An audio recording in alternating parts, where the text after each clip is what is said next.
Баршаларыңызға қайырлы күн, менің каналыма қош келдіңіздер. Сіздермен бүгін дәмі тіл үйіретін, жұп-жұмсақ болып пісетін, етсіз пирог жасауға кеңес беремін. Салмасы өте керемет болып шығады, жасап көріңіздер. Ең алдымен бізге қамырға қажетті заттар: айранымызға тұз және сода салып, жақсылап біркелкі болғанша араластырып аламыз. Содан соң ұн қажет, май, жұмыртқа қажет болады. Ыдысымызға ұн салып, май салып, жақсылап араластырамыз. Бұл қамыр песочный қамыр.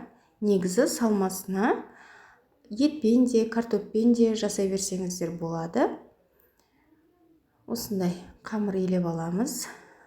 Жұмыртқа салып, айран құйып, қолға жабыспайтын, жұп-жұмсақ болып шығатын қамыр елейміз. Рецепттің толық нұсқасын описание бөліміне қалдырып кетемін. Сол жерден қарап, өздеріңізге сақтап алсаңыздар болады. Міне осындай болып қамыр шықты. Енді бұны 10-15 минутке үйің қалғанша қойып қоямыз.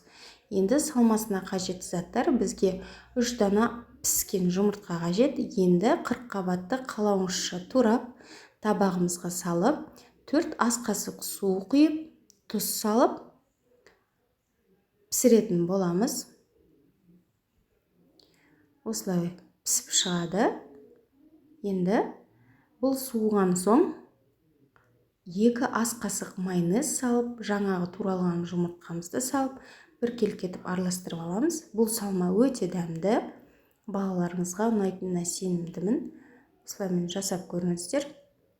Енді қамырымызды 2 бөлікке бөліп, үлкендеу бөлігін жайып, табамызға орналастырамыз.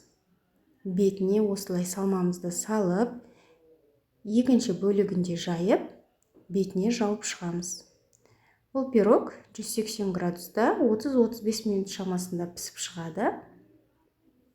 Екінші осылай қамырымызды жайып, шешеттерін бір-біріне жабыстырып шығамыз. Содан соң осылай өріп шықсаңыздар болады, видеода көрсетілгендей. Енді өз қалауларыңызбен бетіне жұмыртқа жақсаңыздар болады. Мен сүт жақтым. Ештеңке жақпасаңыздар да болады. Осылай қайшының көмегімен бетін әрлей бастаймыз. Міне осылай болып шығады. Тура осы видеодағыдай жасап көрсеңіздер болады. Пісіп шыққаннан кейін түрі осындай болады. Сіздерге мен видеом ұнаса лайк басып, тіркеліп кетуді ұмытпаңыздар.